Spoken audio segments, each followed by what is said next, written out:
Today is February the 25th, 2018. My name is Tanya Finchum. I'm with Oklahoma State University. And with me today also is Stan Rice. And we're in Oklahoma City to speak with Hal Clark. And this is part of our Oklahoma's Conservation Heritage Oral History Project. So thank you for coming today. Let's begin with learning when and where you were born. All right. January of 1932 in Barnesville, Oklahoma. My father was a petroleum engineer with City Service Oil Company. And a few years, I guess 4 years after that, he was transferred to San Angelo, Texas, and starting to develop the Permian Oil Basin in West Texas. The City Service is in the process of building a company camp in Odessa, Texas. But the reason I mentioned that is because a very vivid memory occurred when I was 4 years old. And it was described as the Great Flood of 1936 on the Concho River. The Concho River has, San Angelo, Fort Concho was there, is because of the tributaries, the North Conchos and the Middle Conchos and the Southern Conchos all convened there at San Angelo. So that's why there was an early settlement area. It's so vivid to me because 4 years old, they had a severe flood, and my father took the family down to the riverbank to watch it. And huge waves, the swelling of the river with a lot of debris, a lot of silt. And I remember also someone's home floating down the river and all at once hitting the concrete embankment of the bridge. And of course it shattered. Thinking back about it, that had to have had an influence on my thinking about what I did in concerned about erosion and water containment and ways to stop flooding. Not realizing for many years, but looking back at it, I know that had an impact then. So later we moved on to Odessa, and that's where I started school and went through the 6th grade in Odessa. But so that event, and I'll jump forward a few years when I was in college at Texas Tech in Lubbock. Dad's youngest brother, my father was raised in Guyman, and was a son of a cattleman there, early cattleman. Then, so he was around livestock and horses. But his youngest brother was in the Navy, had a medical discharge after World War II, and had a nice ranch in the Gloss Mountains in Major County. I don't know if you're familiar with that, okay? And I remember one summer I was helping him with some projects, and I was pleased to, he had done quite a bit of conservation work. One item was something I've never seen anywhere else, is rangeland terracing, like you do on cropland. And also he had some large earthen structures that had been built at the exposed red beds there, the Permian Shale exposed red beds, and they built large dams that just completely covered those erosion areas with water, utilizing the land that way. One lake was big enough that a sportsman's club from Enid would come over there and lease that lake. And that impressed me just the way. And John Bailey was the soil conservationist engineer, or soil con, there with Major County Conservation District at Fairview. And so I was able to spend some time with him that summer, and he's a very impressive man. So I know that besides my livestock education, animal science, and range management, of course, added to all that too, but that was just another example of how I was exposed directly to conservation people and some work being done. John Bailey was later transferred to Texas County, to Guyman, and so I had contacts with him later out there. But anyway, so that's the background.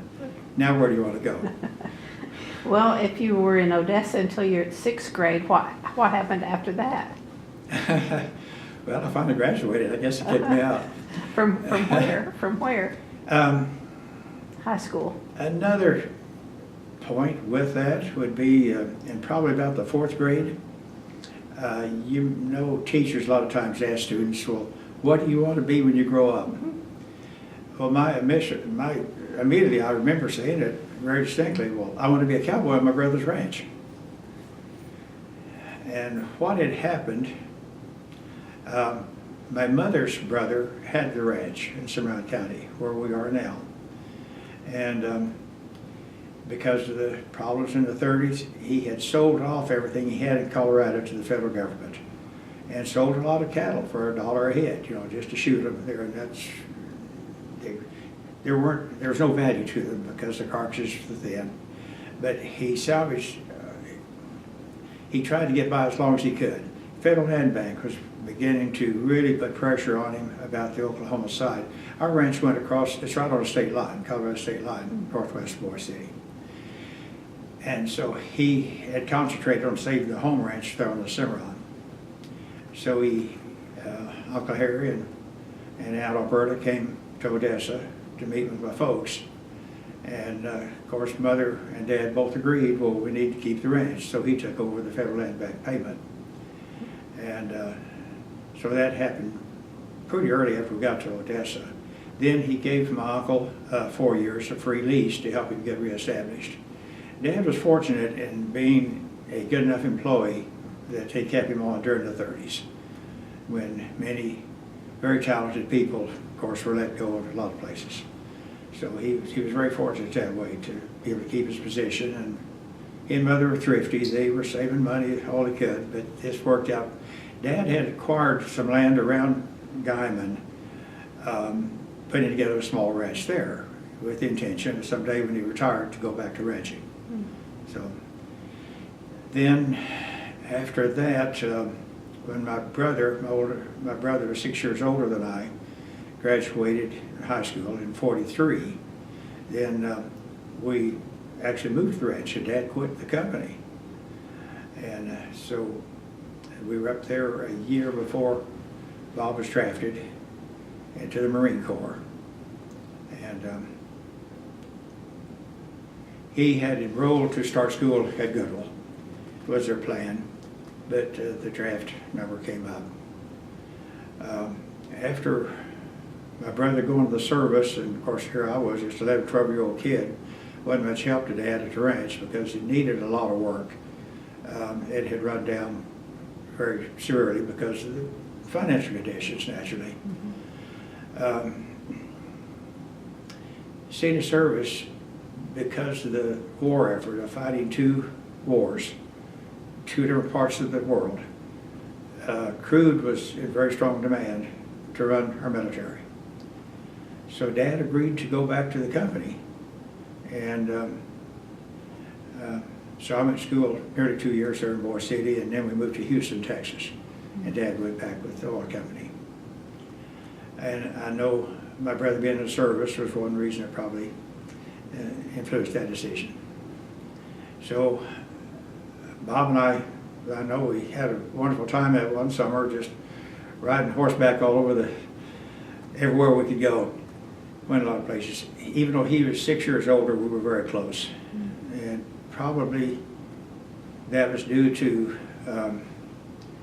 Dad being on wells so much, and having back then he had to go pull the samples, you know, and whenever he anticipated a well being to a certain formation, well, he carried a cot in the back of his field car so he could just sleep there until he could hear the diesel engines change sound that they were hitting a different formation, and wake up and go pull samples. And times were difficult for all companies, because another funny story, when we were in San Angelo, City Service maintained an office there in San Angelo, and even had a City Service filling station. Well, Dad being thrifty, he went to the junkyard and bought another fuel tank and put it in the trunk of that field car so he could fill up at the City Service filling station in San Angelo and drive out to West Texas and be back. Run as much City Service fuel as he could. That was smart. Well, so I don't know. Then I grew up in Houston, but Dad was transferred between my junior and senior year to Fort Worth, to the district office. for city service. And then, so I actually graduated at Fort Worth. Okay. Went to school there for 1 year. 2 years later, Dad was transferred on to Barnesville and became chief geologist for the company for another 12 years until he retired. But in the meantime, I was going to Lubbock then, to Texas Tech, working on my education.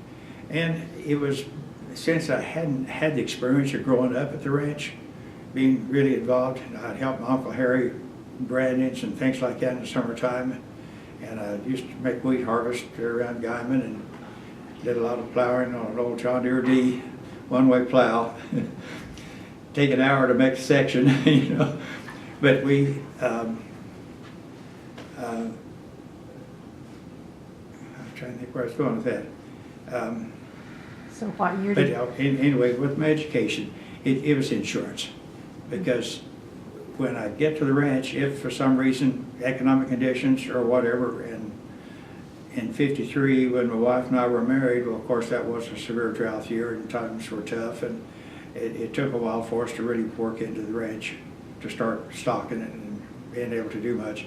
But it was insurance. If I had to get a job, you know, teaching ag or county agent or a lot of different opportunities, but it was my insurance just for security.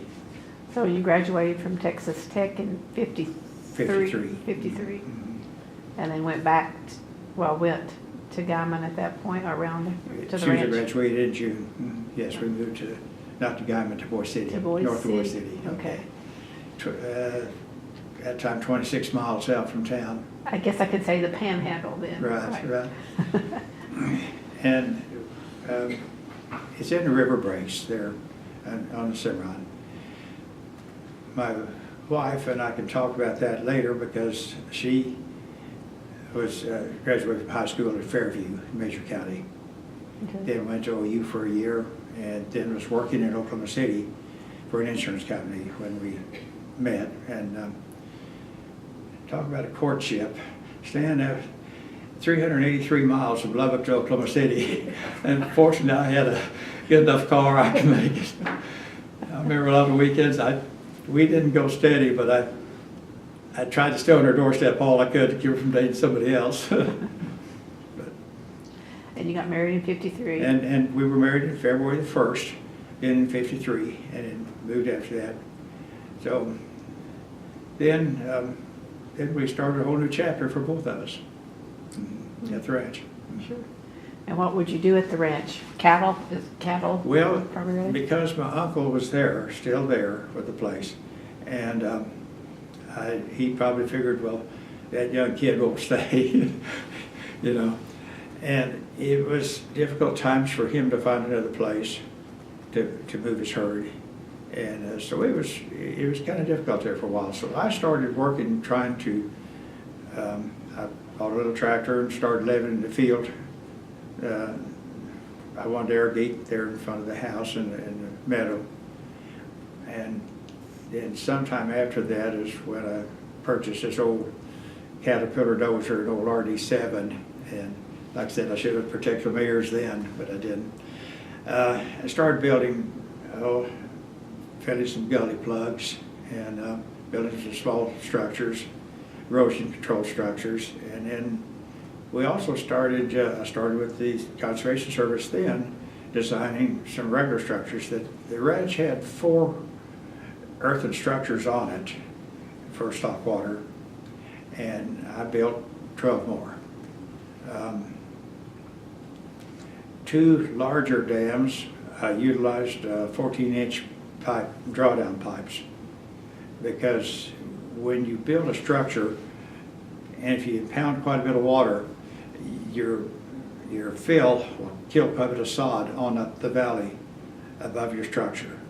So those drawdown pipes were at ground level, so it was kind of like your upstream watershed dams function, like the work here in Oklahoma. So we let the water back down to your earthen pit that you had dug for your burn, your dam structure. So 2 of them had that. One structure we designed, when I was at Lubbock, I had seen quite a bit of work on syrup pan systems in far west Texas. Do you know, you're from the north, you know what a molasses syrup pan is? Surely. Where you have, it runs back and forth on a zigzag. Okay, what it does with water control, you have a kicker dam in your canyon that puts water up on a field. And I had a 60-acre field south of the river that we had 3 dikes that would carry the water away from that structure, then another dike to bring it back into the west, and then another third dike to carry it back east again. And that's what they call a syrup pan structure. So with SCS Engineering, we had done that, and that structure, the larger ones were built by a contractor. I built what I could, but my old tractor needed quite a little repair from time to time. So I used it a lot on gully plugs and just trying to, some erosion places and everything. Erosion bothered me, like I said earlier, and just when you get a hard rain, it's what the water is doing. How had you learned to do all that at Texas Tech? I guess just a lot of homework. Okay. Yeah, a lot of homework. Being logical, huh? Trying to learn what to do. I like to learn things. So that, and during that period of time before I finally got a small herd, and I worked a lot on rebuilding fences and rebuilt my corrals and things like that, because Uncle Harry had really let the place run down, which is understandable with economic conditions and his attitude. But like I said earlier, I think he figured out that young kid may not say. So it was a while before he was able to find a place to move his herd, so I could really fully stock the ranch. Was it your plan to stay? Well, you bet. Was it? Yeah. Yeah, that was my goal too. And Dad, like I said, I know he wanted to get back to ranching too, but he would have stayed at city service. And like I said, was chief geologist for 12 years before he retired, and then he stayed in Barnesville. Well, while you were doing this improvement on the ranch, did you have a job off the ranch to help pay? Dad was very supportive because he paid for the improvements. Yeah, and I don't remember now what minimum wage is, but we got by. Yeah, we got by.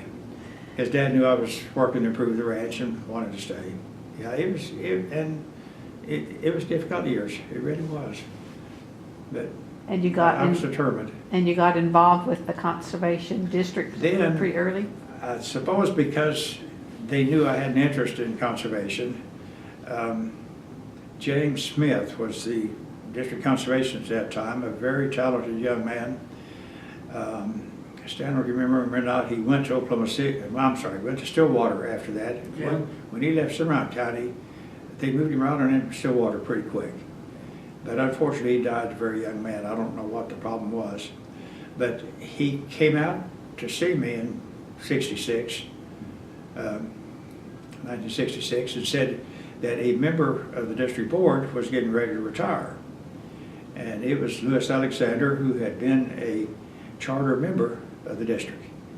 And I had really not thought about being involved with any groups or anything at all, but well, that'd be interesting. So I really felt out of place because the other members of the board were large-scale farmers. I was the only rancher on it, and they were all large-scale operators. And I thought, man, I'm associated with this clan, but they were good gentlemen. They all were. So I replaced Louis Alexander and was selected to my position on Cimarron County Board in April of '66. And you're still on the board? Are you still on the? Yes. Yes. Last year I got my 50-year pin. Okay. And that's when I asked Trey Lamb, I said, what does a 60-year pin look like? He didn't know how to answer me. I think. Or what? I need to get off. It is difficult sometimes to get young producers that want to take part. It really is. It's getting difficult. We've got 2 young, very good producers that are new on the board now, and we're trying real hard to find others, because I need to just become an associate member. I've served. I wasn't going to stay 50 years. It just flew by, didn't it? Well, it's like I was telling Scotty a while ago, I said, you know, all through the years, Dan, you'd see these guys receiving a 50-year pin, and my gosh, they could hardly walk, they could hardly get up on the podium to get their pin, and here I am with a cane too. So, because I kept saying, well, if that's what happens to you, I don't want to be there, but I did. I am. Or what were some of the early issues for the board when you first got started on it? One thing that we did, Roy Nall was our chairman out there, a substantial farmer, had been a state legislator at a period of time. In fact, it was interesting. One of his, he said the first legislation he authored and backed when he became a representative at the Capitol, and this was in the 40s, late 40s. You have not been here long enough to see what the early Oklahoma maps looked like. It showed the major portion of the state, and the panhandle was half scale down here under that edge. So his bill was that a state map could not be reproduced without the panhandle being proper perspective and in the proper place. So now, which was an important issue. Sure. He farmed a lot of country on the south side, more sandy land. Back then, you raised a lot of broom corn and mallow. They were very prominent farmers on the board at that time. Shortly after that, I know we organized the sub-state district, OOHRP, Oklahoma Economic Development Association, at the last 8 counties in the state at that time that were created as a sub-state entity. And the Conservation Commission, Leonard Solomon, the director at that time, had authorized funding for each conservation district to be able to pay dues to that, so a representative from the district could be an actual member of that sub-state planning group, be part of the general board, 24-member general board. And Roy wanted to be the representative, but I was just alternate, and I made all the meetings for him. And I remember one interesting event that when we were first getting organized, we met several times at the country club in Shattuck getting organized. When they were determining where the OOHRP office would be located, the people in the Woodward area wanted to be at Shattuck. We loaded up a couple of carloads from Boise City, and a lot of people from Beaver went with us. And so we had a good turnout for the next meeting to decide where the office would be, and we all voted for Beaver. So that was more central for everybody. And Stan and I kind of got into a similar situation like that, organizing the High Plains RC&D that we did. Stan did a lot of work on organizing that. And, what year was that? 92? I've got Germano somewhere. 94, 95. But it's still functioning, but it was the last RC&D to be developed in Oklahoma. And again, it was the same 8-county configuration as what the Oklahoma Economic Development Association was. And and I had the pleasure of serving as the charter president when we got it started. And it was a good organization. I can talk later about one of the big events we did, but... Oh, go ahead. You're on topic, so go ahead. Well... Why are you thinking about it? I have to jump back to when the CRP, are you familiar with that term? Mm-hmm. Conservation Reserve Program? That became a very beneficial program for the Plains. The Food and Security Act passed in '82.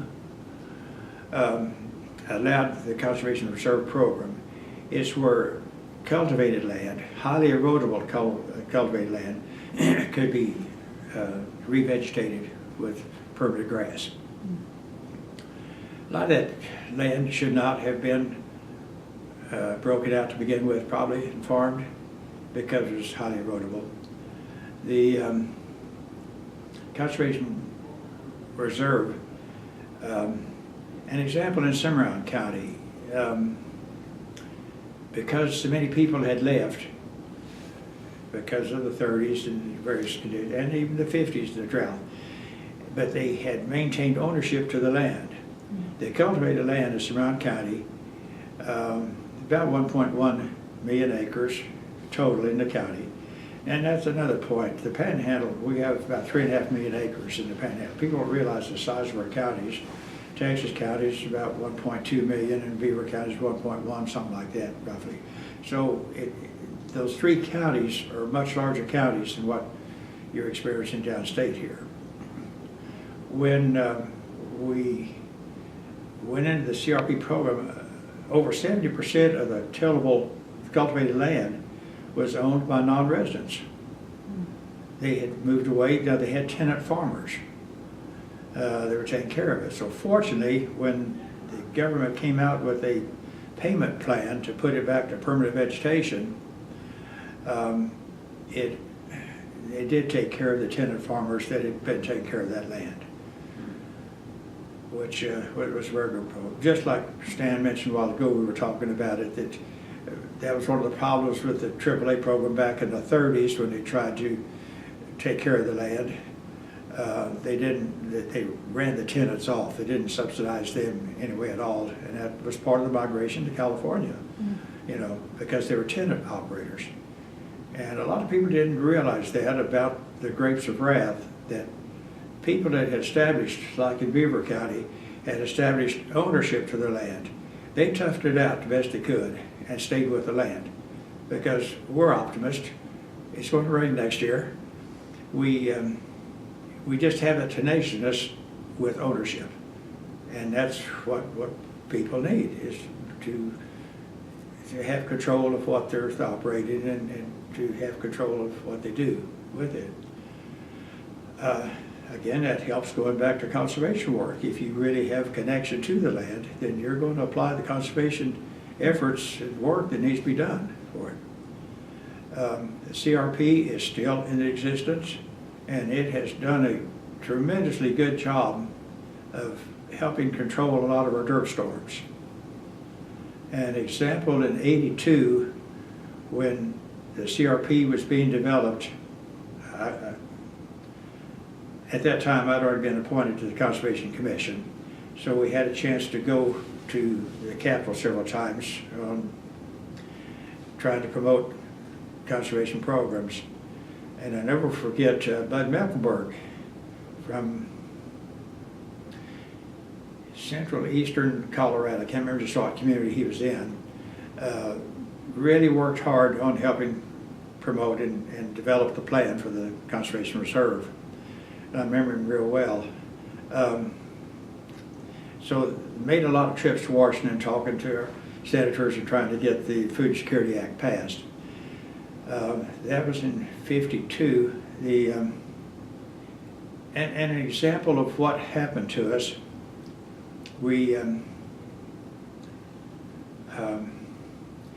I had a good friend that had a large ranch in central eastern Colorado, and he didn't live there on the ranch. He owned a lot of property, various places, but he had a big cattle ranch and ran cattle.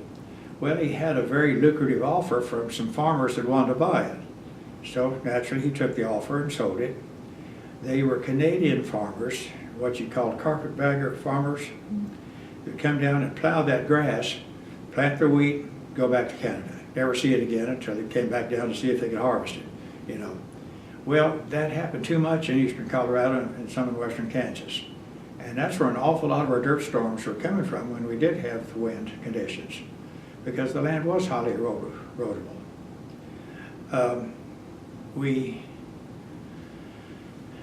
But that was just an example of how a lot of it became cultivated and would blow.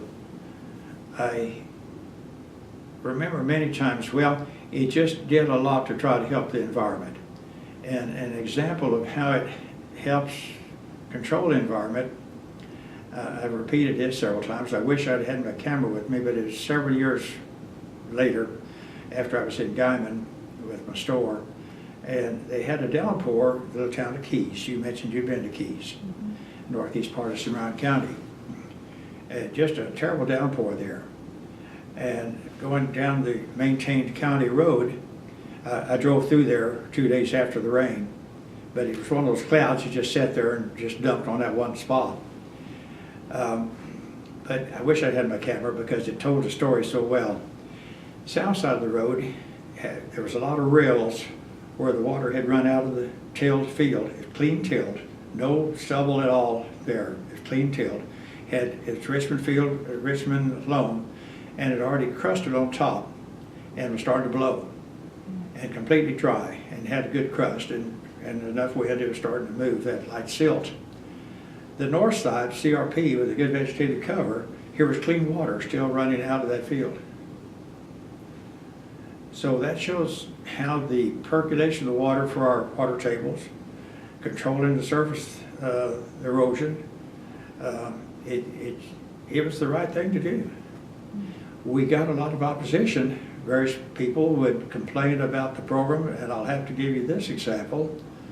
After I bought my dealership in Guyman, I was sitting in my office one afternoon, and it wasn't very long into the conservation program.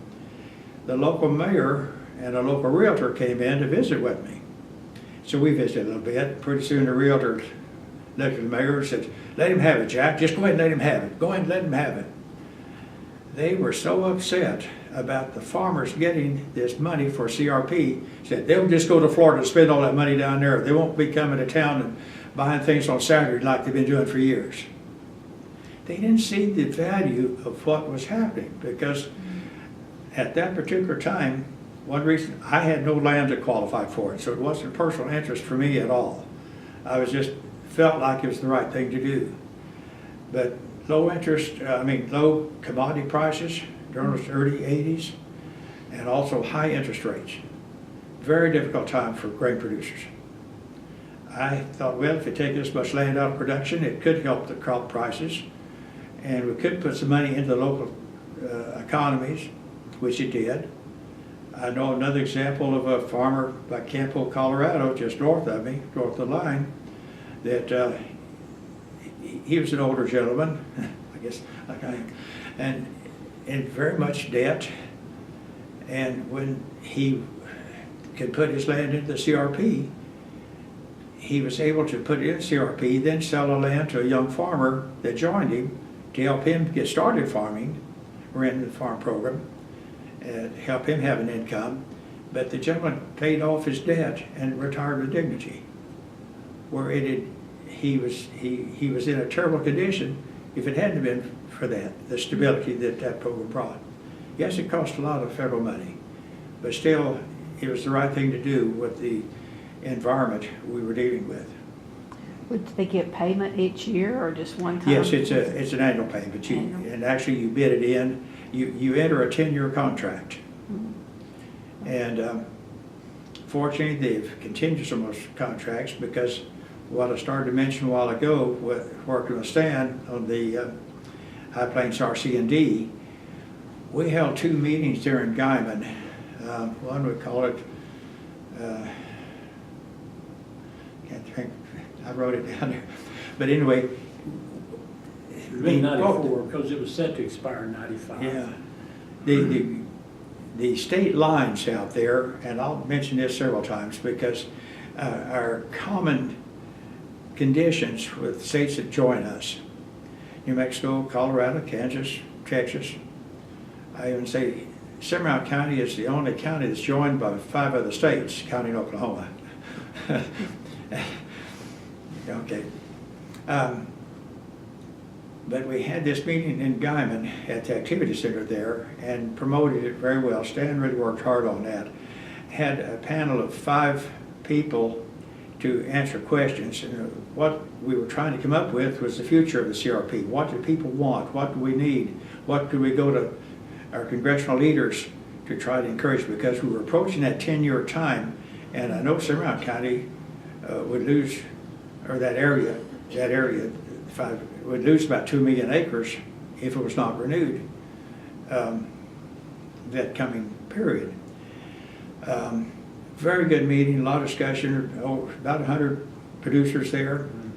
The building was pretty well packed. I never forget one gentleman from western Kansas that he kept saying, well, it's just like a savings account in the bank. He said, we need to keep that land, we'll need it someday down the road. He said, we're preserving that land for the future. He said, we need to keep that program. And that was the kind of jest that everybody expressed.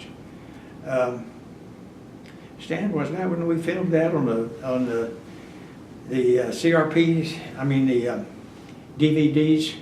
Didn't we record that? We did. Yes, totally. Oh, that was a trip. Yeah. I went to Washington sometime after that with a suitcase full of those tapes and handed them out to legislative staff. I visited with the staff, handed them out to a bunch of them in Washington, D.C., carried those tapes, hoped they looked at them. But it was an interesting meeting, a lot of good dialogue. Frank Tidwell, who was the district director down at Roger Mills, or Upper Washita. Yeah, Roger Mills. Oh, yeah.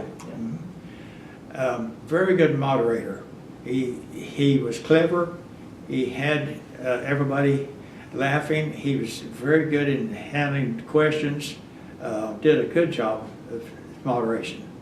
I was chairman of the RC&D at that time, so I led the meeting, I guess, and then turned it over to Frank Tidwell, and he did a very good job. Terry Peach was one of the 5 panelists, and he was head of the ASCS at that time, which is the funding arm in Oklahoma for the federal government.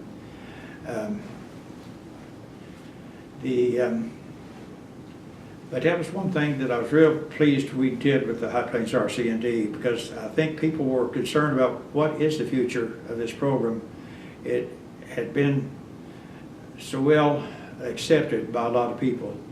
But like I said, we had some that did fuss about it, but that's going to happen with anything we do. I think a point there too, Hal, is the fact that we got the Nature Conservancy involved in that, and from a wildlife viewpoint. And that's right, because it's very beneficial to the bird population and the wildlife, because you had cover for the birds, you know, and the covers for the coyotes and bobcats or whatever. So and even have some elk coming down in that area once in a while too. Yes, it's beneficial from a lot of standpoints. And it's been renewed a couple of times then. Yes, it has. It's still in effect now. They've changed the rental rates some, so some people have gotten out. But unfortunately, some people are plowing it up again, which I hate to see. That has happened quite a bit in Cimarron County, and again, the non-resident owners are the ones that are willing to sell the land for somebody else to plow up. Some of the local people that still have some expired CRP, they'll go ahead and fence it and maybe grace it or something like that. There's a lot of benefits to vegetative growth on the ground. I'll have to tell another example for Dr. Hodges back there. Her son Larry Hodges was with the experiment station at OPSU at the Goodwill College. And I never forget, someday I'm going to find that paper he wrote because it was important. So many people, you hear a lot about carbon sequestration, okay? Vegetation is taking in carbon, you know, for growth, because that technically is plant food. Wheat responds very well to atmospheric carbon. If atmospheric carbon was at a greater level, wheat would produce more. And that's how we had these shale beds and have, because at various times the planet has had a lot of atmospheric carbon. But anyway, Larry Hodges wrote an interesting I don't remember how many pages it was, I'll find it again one of these days. He has said he hasn't been able to find it. I've talked to him several times about trying to find it for me. The gist of what he was pointing out in his paper was that, say, a quarter section of pivot irrigated corn with proper nutrients and irrigation absorbs a lot more carbon than many times more acres of forest, because the tree is so slow growing. Everybody wants to protect these rainforests and protect the forest, but his point was we are doing a lot. Instead of trying to save all the forest, we're doing a lot in what we grow. Properly managed grassland, rangeland is the same way. The CRP grass, it does not get the credit it should for carbon sequestration. It takes in a lot of carbon for growth. And again, with proper management, helps it. But it was a good comparison. And I wish I could find that story again. I will one of these days, I guess. Her son, I enjoyed working with him when he was here at Skirmish Station.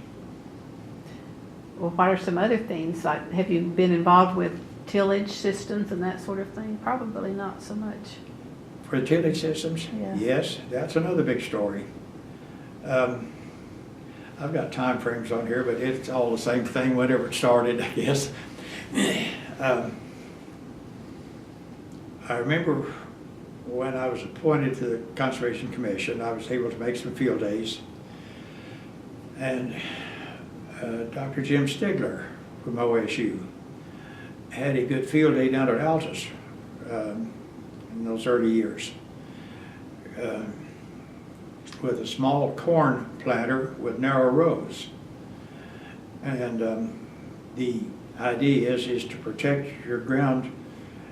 You'll have the same plant population per acre, but you reduce your rows and a thinner plant population, but it protects the ground for weed, from less weed covers and less blowing between the rows.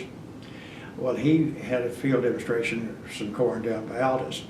Then sometime after that, we had a demonstration that was sponsored by NRCS and OSU. There by Enid, that I really remember, was clean till versus stubble in wheat ground. Clean till being completely bare, and it was a hot July day, and they had temperature probes in the ground. And it was amazing the difference in temperature between that bare field and a stubble field. The bare field absorbed so much more heat from the sun, it was drying it out much deeper than what your stubble field was. So it's showing the benefits of planting and leaving the stubble there instead of plowing it. Well, then we started working on minimum tillage. Fortunately, through the Conservation Commission, we were able to get funding through the oil overcharge back during that period of time. ExxonMobil was one of the big contributors, but the federal government had thought they had overcharged people, so they made them contribute money. And so we were able, through the commission, to get some funds to utilize it.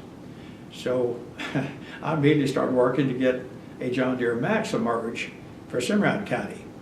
Well, we finally got it, but it was technically assigned to the Panhandle, but we used it mostly in Cimarron County.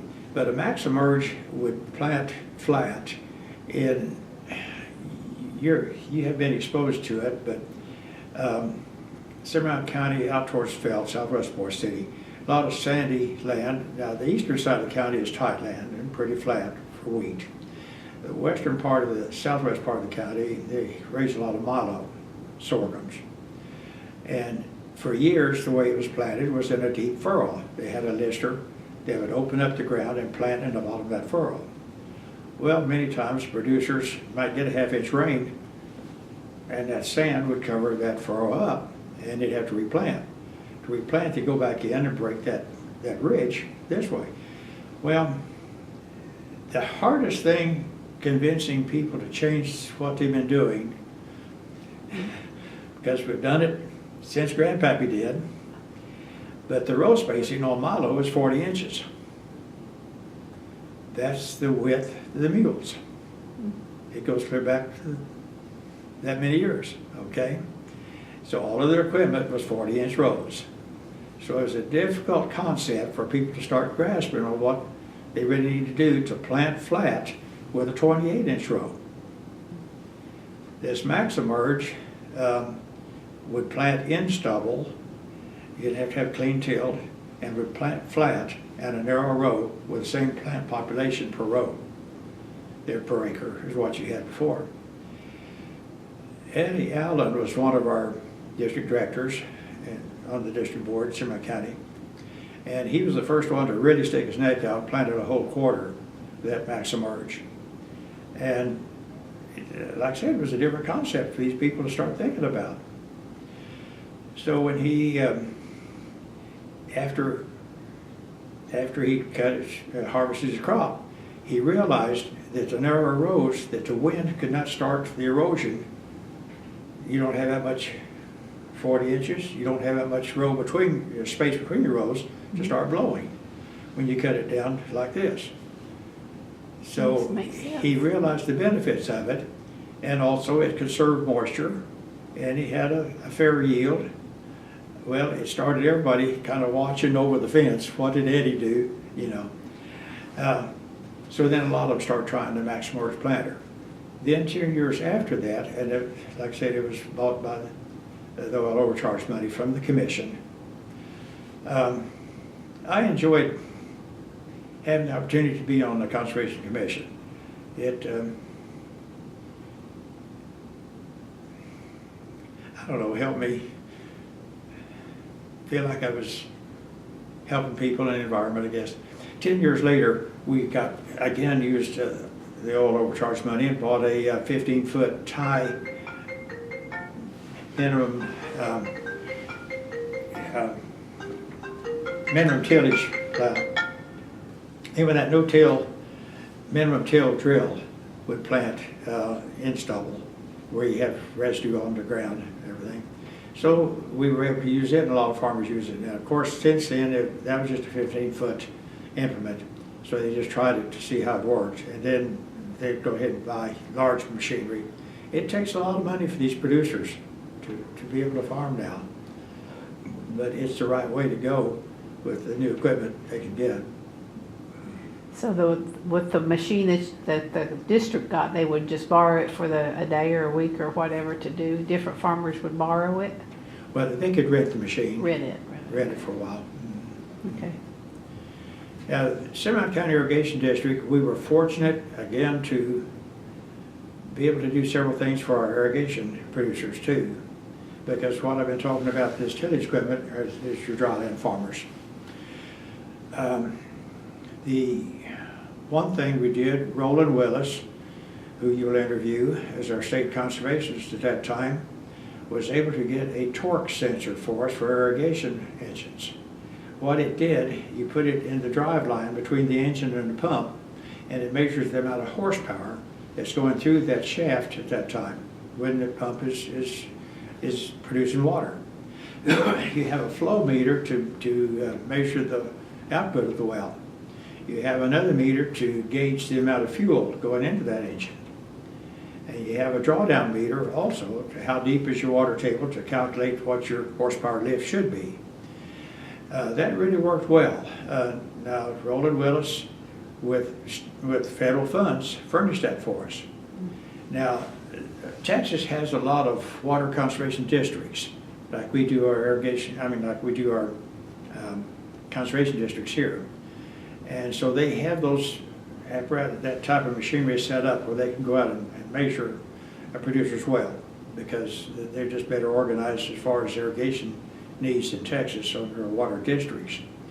But we were able to do that for our producers. For instance, maybe somebody was kind of concerned if their well wasn't really producing what they thought it should. Well, if it was at a low efficiency level, maybe the bowls were nearly worn out or something like that, they can take that information to their banker to rebuild that system.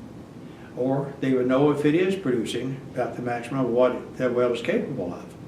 So it gave them more information, and that was very helpful. So we did that through the Cimarron County Conservation District. we were able to do a lot of things together through the district. Had a good district, good good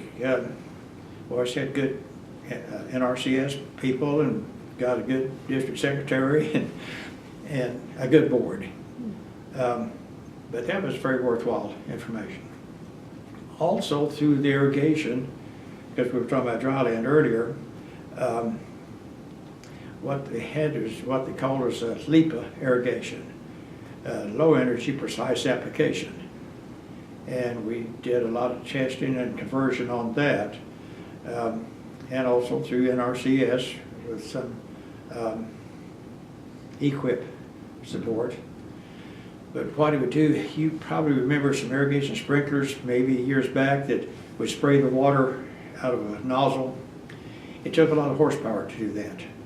You had a lot of evaporation before the water reached the ground. The LEPA systems, the low energy precise application, you would, instead of having that spray nozzle up on the tube that carried the water on your pipe, you'd have a drop tube right down to the ground and a nozzle there, emitter, that would control the flow.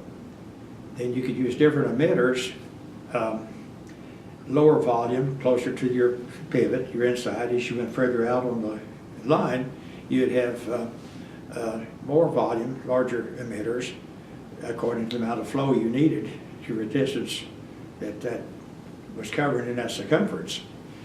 So helping design those kind of systems really reduced our consumption of water, helped save water, and made it more economical for farmers to use, and still raise an irrigated crop.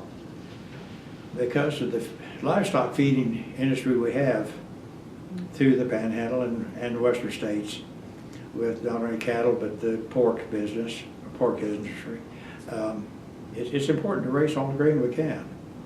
And that was just one way to help improve the efficiency with government support. Wes Robbins was a retired SCS engineer out of western Kansas. And I know he went to, he retired and became a consultant to a lot of producers and helped them with irrigation systems. Let's see.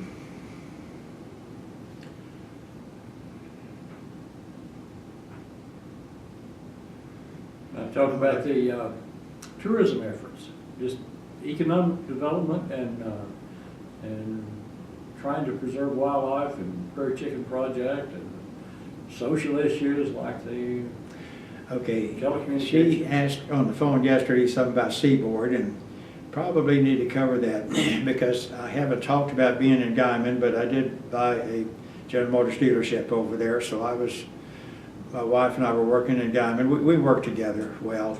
I miss her not being here with everybody because she knows everybody, and she's a very outgoing, friendly person. And when I run into people, they tell me hi, but the first thing they'll ask is, well, how's Pat? You know, because he's just that lovable person, everybody.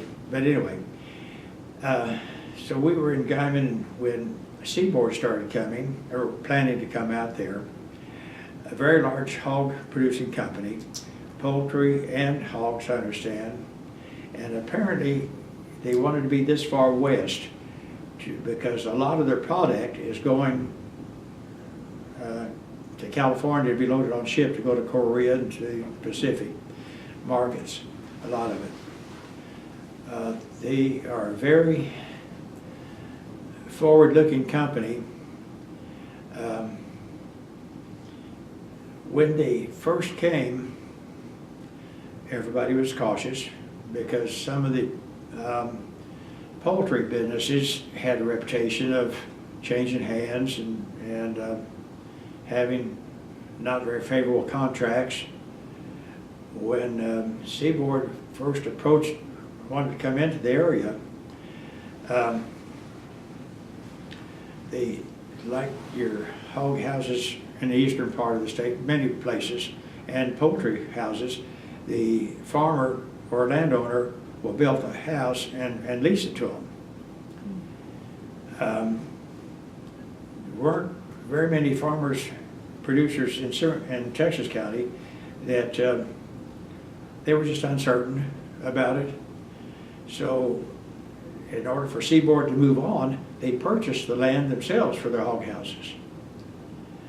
And what I like about that, and really it's important, that they've done a good job in lining their lagoons and monitoring it, that there's not any leaks. They'll test the ground under it.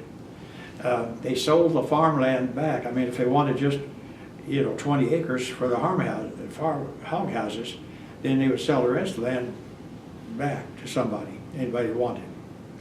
But they retained ownership of that tract of land. So environmentally, they're the ones responsible for it, which for the environment, that's a good, I'm glad they did. Their hog houses are scattered all over the countryside because they're a large corporation, very substantial. Again, there are so many fears. People say, oh, they'll be here 8 or 10 years and then they'll sell out. They've been good corporate neighbors, and they've been very supportive of the town.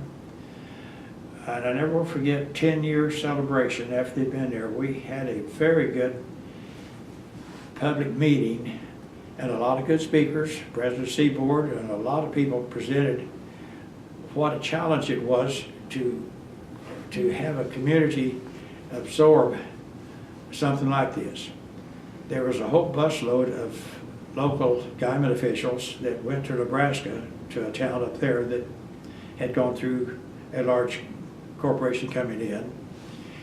And there were challenges, there were things that happened, but like I mentioned to you on the phone, that the white collar people were there, very highly educated people, good kids. We have another element too, of course, of the workers, but everybody is absorbing that in the community.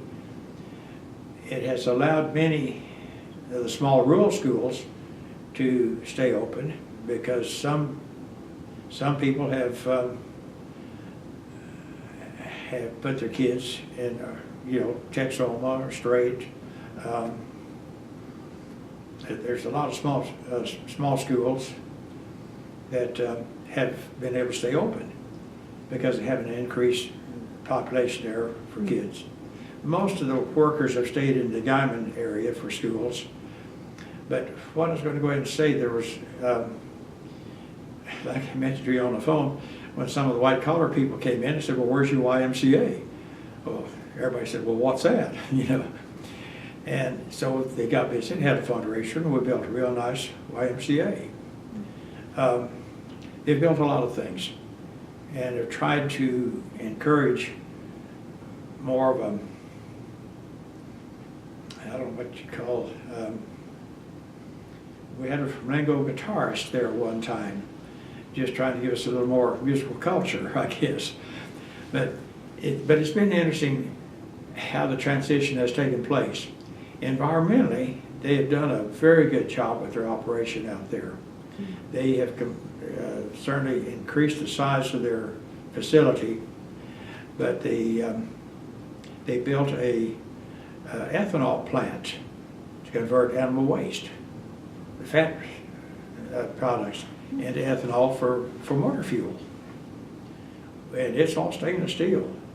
They've got huge tanks that I don't know what to produce in a year, but it's a lot. It's a nice sized operation. Well, being the size corporation they are, they have the money to do the things they need to do it right. They've got 5 lagoons outside of the slaughter plant. The first lagoon has a membrane fiber covered over it that catches the methane gas. It's reused in the plant instead of natural gas. And again, but that really controlled the odor. Back to the lagoons, they stabilized very quickly. There was some stench for a while, but they've done a good job on whatever chemicals, what they use to go ahead and get rid of the odor. And like I mentioned too, that when we had a groundbreaking for a housing plant that was being built there, Lieutenant Governor Mary Fallon came out And I had a new Yukon, and we went to Texoma to look at a house that had been built there modularly, put together by modules and then finished. And there's a new hog lagoon facility, houses in a lagoon, just 3 miles southwest of Guyman, which you would think if there was a problem, you'd have that odor in town, but it was very manageable.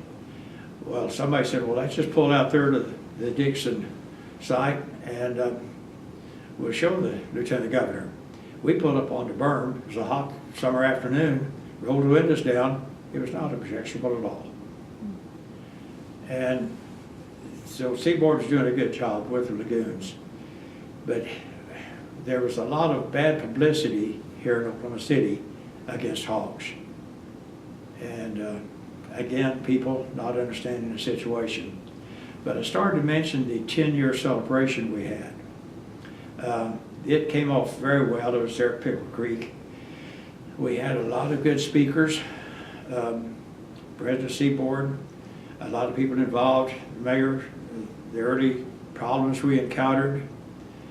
It was well presented and well attended. Terry Peach, the Secretary of Agriculture at that time, was there in attendance. Had breakfast with him the next morning.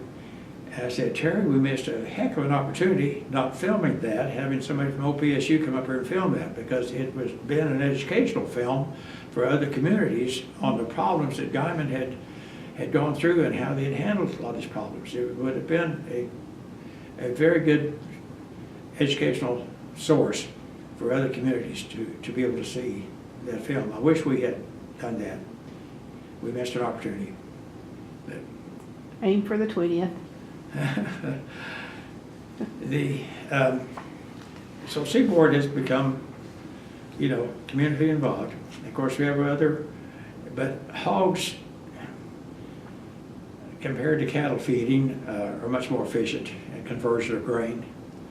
Cattle have to have forage with it, silage or hay mixed with the grain, and it takes longer for them to convert to fat.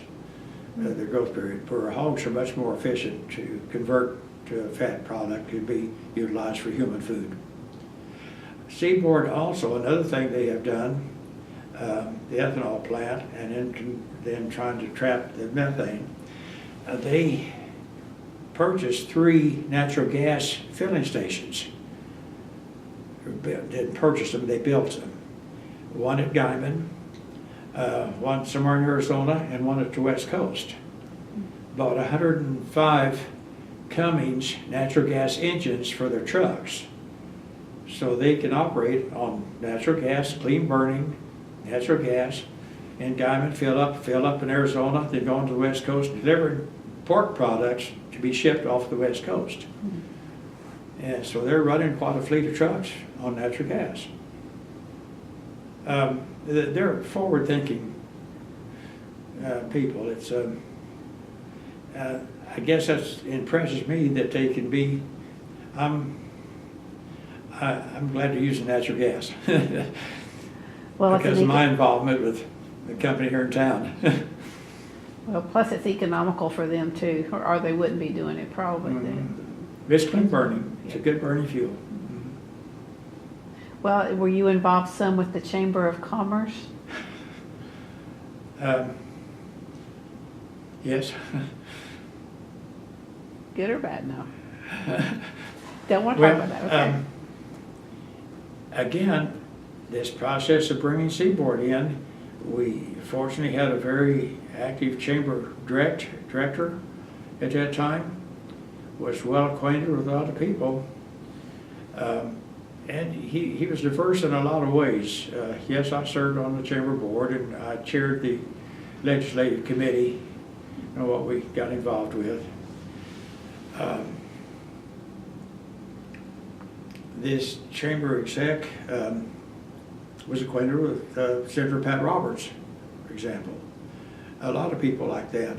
And so when we established Ag Appreciation Day, he was one of our speakers one time. And did a very good job. Fortunately, Jim Draper and I took him back to Amarillo to catch the plane. Had a good visit with him, with Senator Roberts. But there again, he was wanting to recognize producers and businesses connected with agriculture, because that's our main industry out there. We don't have the oil and gas like is present down here. We have natural gas, an old field that's been there for a long time. It's a shallow Hughes and gas field, but we don't have, the new drilling and activities like there is downstate here. One thing that's quite interesting that he did, he had come from Okmulgee, and he said, well, we need to have a Guyman Day at the Capitol. He said, we had Okmulgee Day at the Capitol when he was there.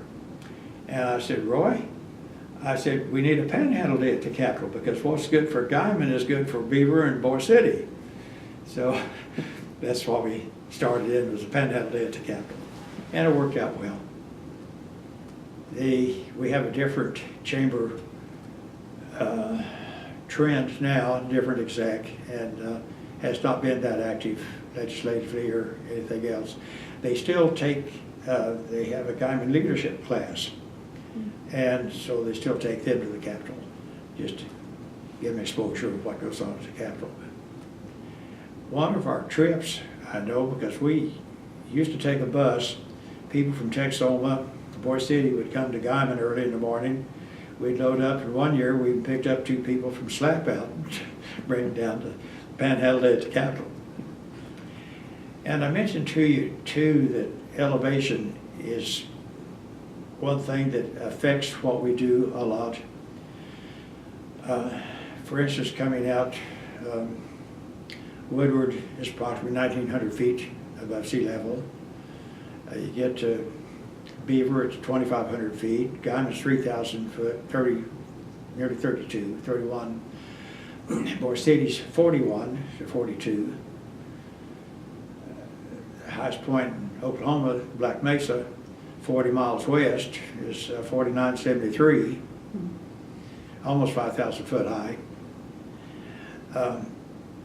The way that the elevation gains out there, it changes our climate too. So actually we have, Beaver County has a longer growing season we do in Cimarron County because of elevation. And we have a little drier climate in Cimarron County. So it affects us in a lot of ways. So in the conservation challenges we have, Jimmy Emmons at Ellis County can grow a rotational crop that we can't in Cimarron County because we don't have the moisture. I wish we had rotation crops, something that could be plowed up. I planted, on my farm, I planted Austrian winter peas a couple of times.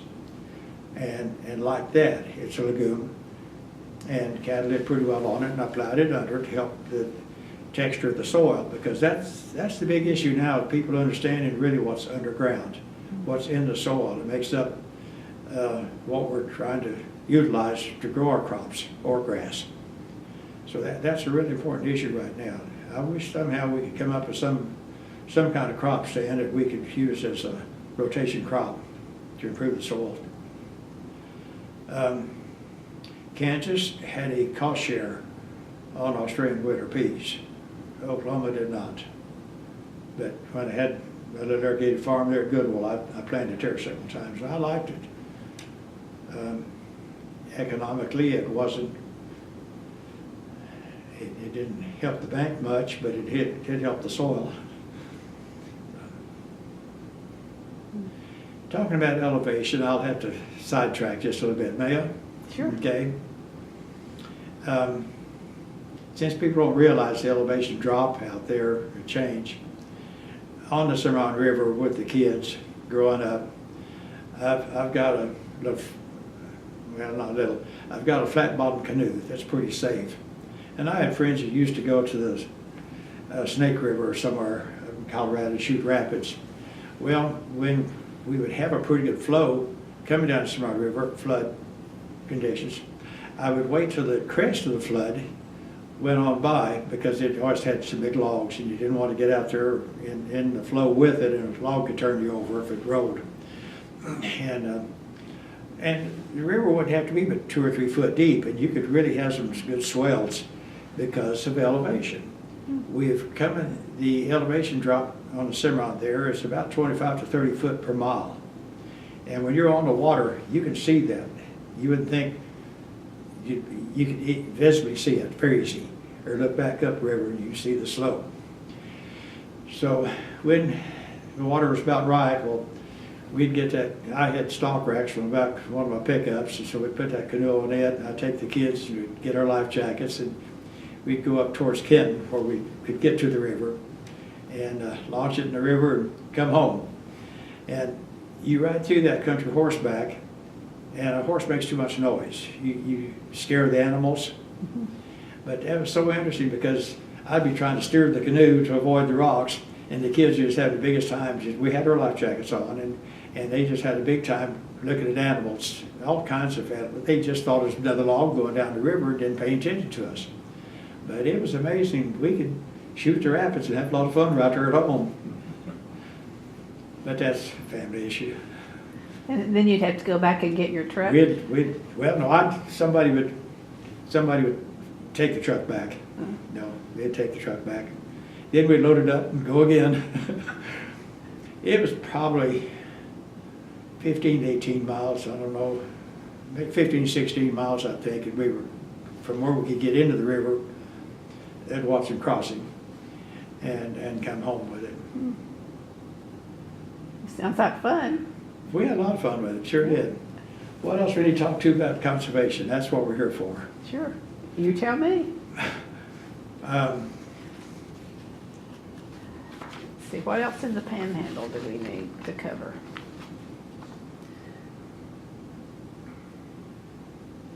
Hal, I was thinking about you mentioned John Bailey. John Bailey told me a story one time when they revegetated the sand hills, the federal lands up there, what are now become federal lands, that all the seed they had was hand harvested. And when they first tried to start drilling on that, putting the seed out there, how tough of a time it was, and it was like, that was just the other day, and yet it was so crude of what they were trying to do. It was effective, but they had an old F-12 out there and an old homemade drill looking thing and all that. And I was wondering, did you ever hear any of those stories about how they seeded that? It was all the seed was all hand stripped. Really? Mostly sand lovegrass, Huh. because that was the easiest thing they could get to. Huh. But I don't know what year that was, probably in the late 30s. Because John had stories and had photographs. We may be able to find some of those photographs.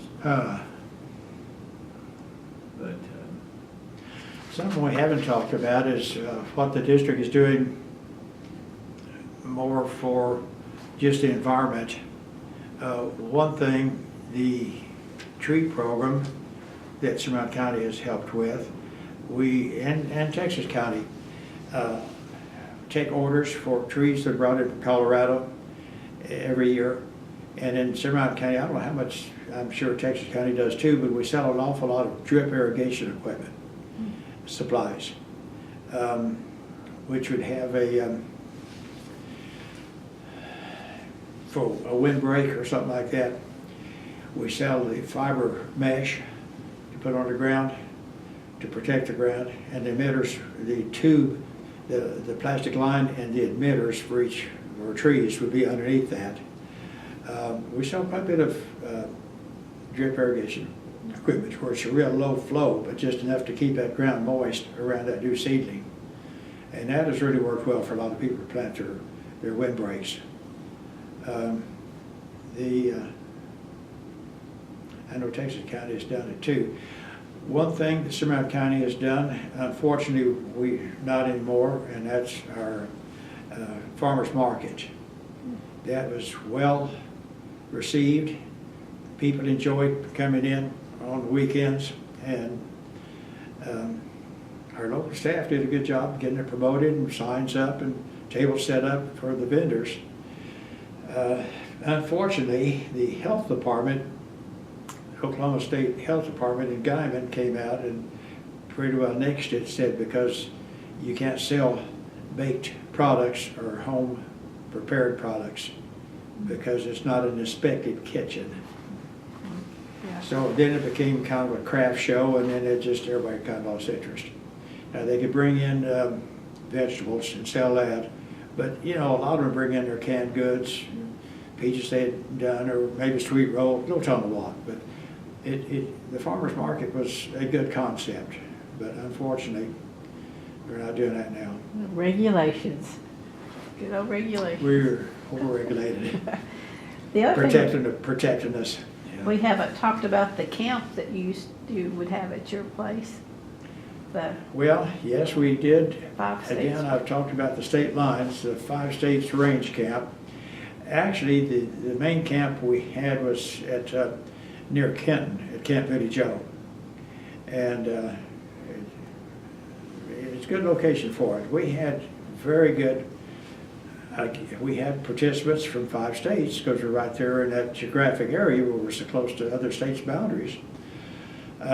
We had, gosh, what was Mr. Bell's first name out of Amarillo? Soalcon, Mr. Bell from Amarillo. I can't think of his first name. Dale? No. Mark Mosley was an instigator in that. Mosley never did get to come out there, yeah, but We didn't. Mosley, when going back years ago, working with the Cattlemen Association, Oklahoma Cattlemen, we needed some range management people in Oklahoma. And he agreed. He was with the Department of he was with the Animal Livestock Department at OSU, wasn't he? Totacek? Yeah. But Oklahoma range is our largest agriculture resource. But we don't teach range in Oklahoma. I was taking range at Lubbock because I wanted to go to a higher elevation school to be close to the habitat I would have in Cimarron County. And when Dad was transferred to Bartlesville, I had to pay out-of-state tuition because no longer lived in Fort Worth. So I checked into Stillwater. It's pitiful. I shouldn't. It did not offer right courses. And I was surprised because between county agents and livestock producers, range should be a curriculum at OSU. So Dr. Tolachek, working with me through the Cattlemen Association, he hired four range specialists, all from Texas Tech. Put 2 in animal science and 2 in agronomy. And Norton was one of them. And the other boy, what was the one that went to Texas Parks, Wildlife? Dale Stidham. Yeah. Not Dale Stidham, Dale, Texas Wildlife. Dale, I don't know. Anyway, he had a range. Dale Rollins. Rollins, yes. He went to Texas Parks, and I remember I went to Fort Worth one time for a range management conference, and his presentation was quite interesting. He was talking about woody species and how much water they take in the growing cycle away from grass and other things. And he said 3 tributaries coming into the Conchos down there, they removed all woody species and brought them back to natural water flow. The invasive species we have in Oklahoma are severe. Your eastern red cedar in the Stillwater area. We have a western red cedar, which is a cousin to it because of elevation change. And drier climate, they're an invasive species for us. Our biggest problem is the cholla cactus.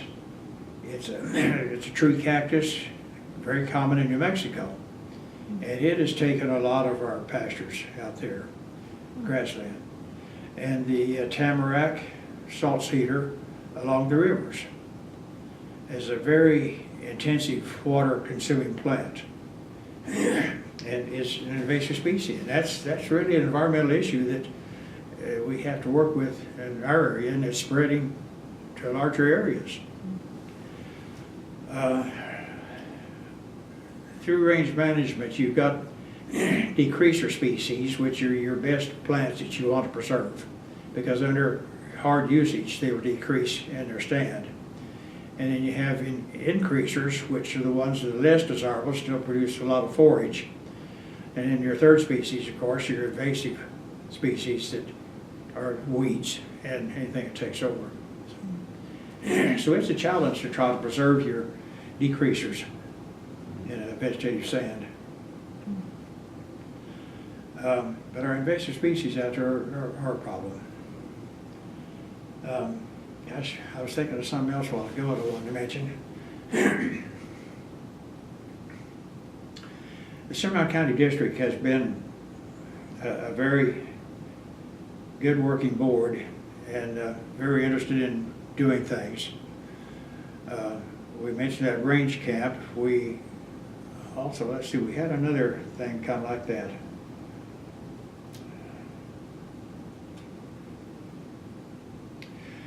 We also, in the last few years, have given some college scholarships that have been interesting. We built our building, well, I'll talk about scholarships. I don't remember what year we started that, in '03, I believe. And we've given out $22,400. They're not large scholarships, but they have to be a Cimarron County resident, child of a Cimarron County family, and be majored in ag at any place they're going to school, wherever it is. And the scholarships are not large, but it's kind of a pat on the back and encouragement. Do what you're doing. We're supporting you. We're helping you, and want you to, to continue your education. I wish the scholarships were a little larger, but it's still a worthwhile thing that the district, Cimarron County, has done. Then I started to jump back to something else. Your building, we need to Yes, definitely talk about your building. When we built our building, and like we talked earlier, we had a good building contractor out of Texas that builds substantial, he's a very well-known contractor, did a good job. It's reinforced concrete building. The panels stood up like that. A very attractive building. When we built it, we had the NRCS, the Conservation District, FSA, and FHA. Well, they've closed that position now, or handle it through FSA. And so we have one office that we rent to the local Farm Bureau office. But the fact that the district we made our money, the district did very well managing money, and we had 3 grass drills that were used during the CRP program, planting grass seed and selling grass seed. And we didn't try to compete with somebody. If some farmer wanted to buy some grass drills and take on a job, we didn't try to compete with that. But we still had them and made them available and rented them a lot because there's so many acres being put back to grass. So we were able to build quite a bit of reserve cash. Well, it bothered me that we were leasing our building from people that lived in Wyoming, of all places. They had inherited the building. And when I was on the commission, I realized that some districts that had resources, that this was a good local, we wanted for a focal point for producers to know this was their building, and it was county owned, because the Conservation District directors are set up as an entity of local government.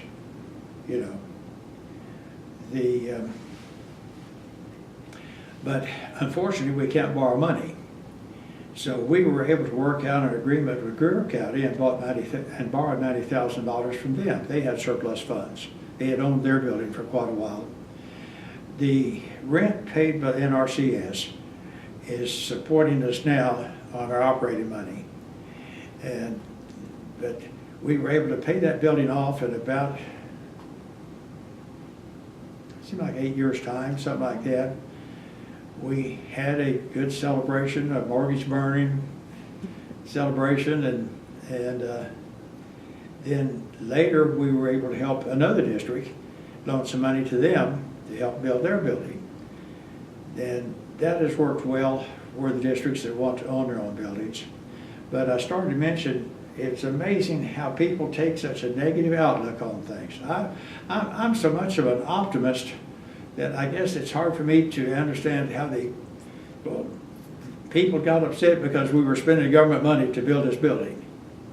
And so we had to do kind of a publicity campaign to let them know that, no, this was locally owned, it's our building, it's a producer's building, it belongs to Cimarron County, you know. And we have a nice meeting room in it. And I had mentioned to you through chamber work that that meeting room we've used for a lot of meetings. When Terry Peach came out for that hay drop, when we had such a heavy snow,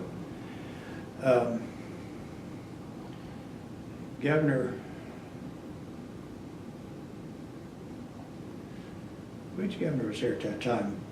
He was at the Rose Bowl Parade in California. I couldn't get a hold of anybody, and I got a hold of Terry Peach as Secretary of Agriculture for Oklahoma, and of course a friend of everybody's. And I tell you what, he was out there with some Army helicopters and buying hay everywhere. But we had people with, Harold Dawson's brother-in-law brought his big four-wheel drive John Deere out. That thing just bogged in that snow. It was so deep. You had to have a track layer, a wheel tractor, even as big as they were. You couldn't go anywhere with it. It just bogged in. But anyway, Terry Peach, it was a futile effort trying to haul 3 bales of hay in one of those Huey choppers and drop them out for cattle. But he worked hard, and he put together a plan of whose ranches where and where pastures with cattle would be, you know, and he ran it like a regular operation. He just worked hard at it. But was it Brad Henry? At the time he was, Brad Henry. Yeah, he was at the Rose Bowl in California. But Terry got things put together in a hurry and came out there and was there for about nearly a week. my hired hand at the ranch, he said, they dropped some hay up there for those horses and they didn't need it. The cattle needed it. The chopper flew over all those horses, so they dropped out of the hill, you know. But it was a deep, heavy snow, which we haven't had one like that since, I guess. Where was I going before we started that?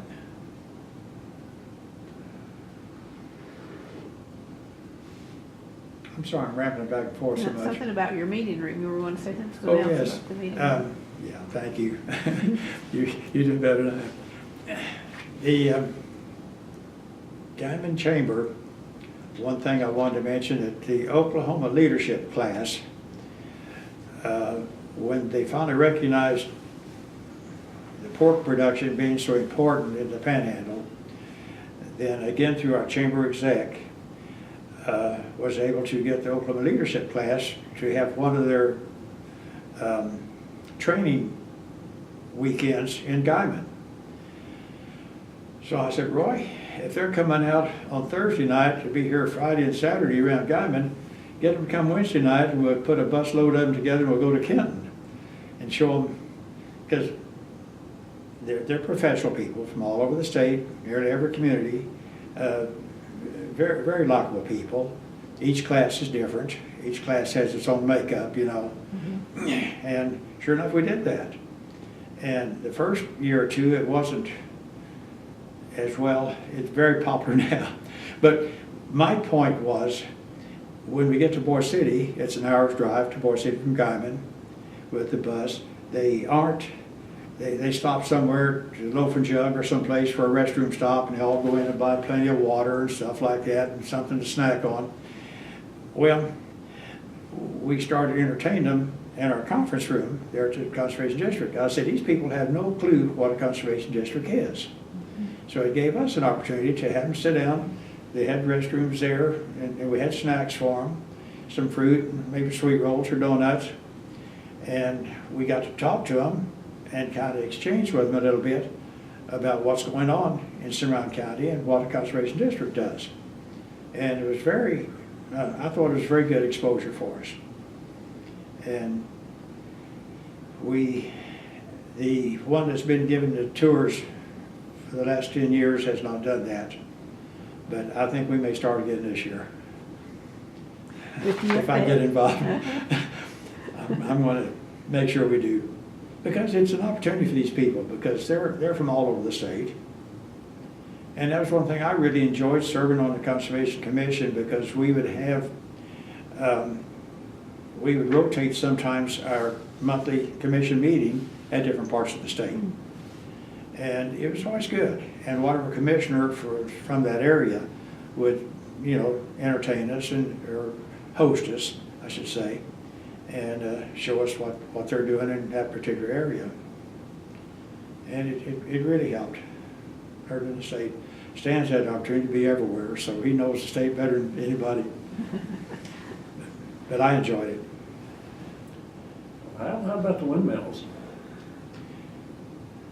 That concerns me, what has happened. I hope to see, I do Senator Murdoch tomorrow night, find out what's done on the taxation, because that could be very good or very bad for us. The new wind farms they're talking about out there, the state is trying hard for taxation, for funds, for everything. And oil and gas production, there's what they call a gross production tax. It's a declining resource when you're pumping it out under the ground. So to me, I don't see the relationship between it and wind energy. But it's something that the oil and gas industry has paid for a long time, is this gross production tax, which is the tax that, the primary tax that the state of Oklahoma gets. Well, there's an effort here at the Capitol. So many of the legislators are not rural legislators, so they want to tax wind energy as a gross production tax, a percentage of it, to generate more revenue. It really should be left as a property tax, ad valorem tax for our local schools, counties, county maintenance on roads, everything they're having to do to keep the roads open to service those windmills. Particularly our rural areas, we need the property tax desperately.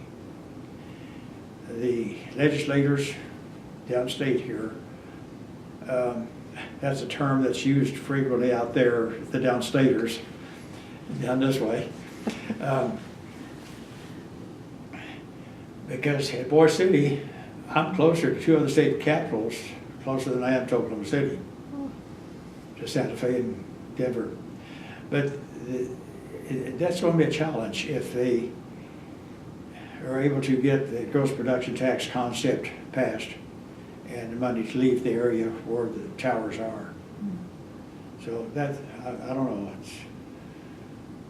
I haven't heard lately. Have you heard any more discussion lately about, because the state's trying hard to get more taxation.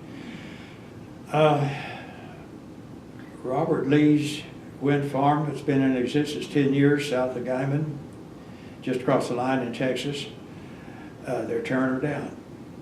They are. Mm-hmm. And apparently completely dismantled them. They said the generators are not efficient, which I understand. And they know the groover? But instead of replacing the heads of generators on them, they're completely disassembling them. And I don't know, Robert Lee said he thought another company was buying, he said he took bankruptcy and just turned them down. But he thought another company was taking the project over, or the contracts to have wind farms in that area. But somebody proposed that maybe with the new towers, they could qualify for the new government subsidies. Or if they replaced the old towers, they would not. Like anything, they've improved the efficiency on them considerably. If they didn't have government subsidies, I don't know, it'd be an industry, really. It's a good concept. You don't have it consistently all the time. I'm disappointed that the clean line industry has apparently abandoned their project out there. They have worked hard on trying to put that together, and on the concept that they were going to have a huge transformer station south of Guyman to bring all the AC power, alternating current, convert to DC, direct current, and then pipe it to Tennessee Valley Authority there in Tennessee. And because DC does not have the line loss that AC does, AC is not efficient. There's a very severe leakage of voltage on alternating current compared to DC. And I didn't know that. Stan, a number of years ago, you remember the pipeline slurry project? Wyoming Coal, if you're out in the Panhandle or even towards Amarillo has a coal-fired generating plant, a Harrington plant down there. So they take some coal to it, even in the middle of all the natural gas we've got there. Dallas generates an awful lot of coal-fired electricity. The trains from Wyoming to Dallas constantly, all the time. They come through Boise City going down, they return empty back through Clayton and up that way. This slurry pipeline, they wanted to build, what was it, 14 foot, huge pipeline underground to grind the coal, made into a slurry, transport it by water to Dallas. They said it'd be cheaper than haul it on trains. Well, through the Irrigation Association, I belonged to at that time, we fought it hard because of the amount of water, of our Ogallala groundwater that it would take to maintain that huge line. The line loss at the other end, they wouldn't get it all back to us, on a return. It would take a tremendous amount of water. I don't know what acre feet, it was huge. And I never forget talking to an engineer then. I said, for goodness sakes, why don't you just generate that electricity where the coal is and pipe it to Salt Lake City and to California? He said we wouldn't get there with enough of it to be economical. And that's the first I'd heard him talking about the line loss being so severe, transporting electricity very far. And that's a fact. So even though they're going to where the wind source is, that's why clean lines concept converted to DC made more sense to me than trying to transport the AC.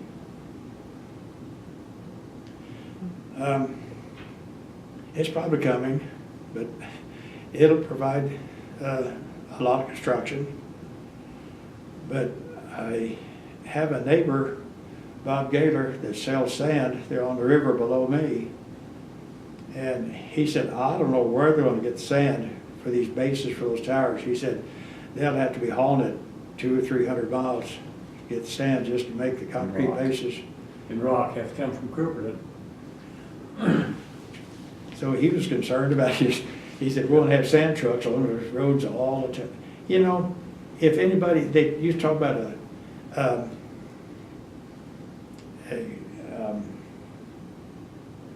carbon footprint. We don't hear that anymore. If they do a carbon footprint on windmills, it would be at the bottom of the scale. Making those towers, those blades, and hauling them clear across the country like they do, the maintenance on those things, they don't work for free. They require a lot of maintenance. They're just, it's a very expensive process running on those wind farms. And I understand the lesser prairie chickens are not a fan. But we're in the edge of a prairie chicken habitat, and so on the north side of the river in Cimarron County. I happen to be right in that grid. I've never seen one. So They don't like I vertical don't have structures. I don't have any wind towers. I have bobcats to chase them. I don't know what'd be the problem why we did. I like the natural habitat there. I have tried, I remember as a child at the ranch, hearing wrens, and we had rock squirrels that were twice the size of these town squirrels. You couldn't run them up a tree. I had a little rat terrier dog that would chase them, and they'd go right past the tree and run to the rocks. And so we just called them rock squirrels. And then instead of pulling that rock and bark at him, just to torment the dog. And they were kind of playful animals. And Glenn Brawls, you remember him on the Texas County District Board. He used to bring one of his friends out from Adams, their Easter Guyman, and hunt quail. And I never forget one time, he had two friends with him, and they were hunting up there by McCrail's. And he said, "Oh, Hal," said, "you're going to be surprised." Said, we're going to help you quail population. I said, "How's that, Glenn?" He said, "Well, we shot 2 bobcats." I said, "Glenn, they're part of the habitat here too." It hurt his feelings so bad he never came back. And I kind of hated in a way because I liked Glenn. I'd worked with him in Boy Scouts. He had a troop over there in Texas County, and I was working with the ones in Cimarron County. And and it hurt his feelings, but that's the way I felt. I mean, bobcats were part of the environment there, and I would like very much to recreate the animals, the wild animals that I can remember when I was a youth there at the ranch. But times are different. I don't know. I've rambled so much. You got me off of so many different tracks. You've covered a lot. And my questions, you've gotten to them without me having to ask, so you've done very well. Well, we're not covered on conservation. I know there's another issue.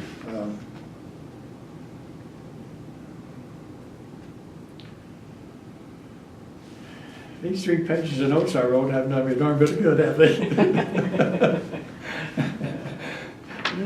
You've covered the district water testing lab. You talked about that a little bit, Yes. didn't you?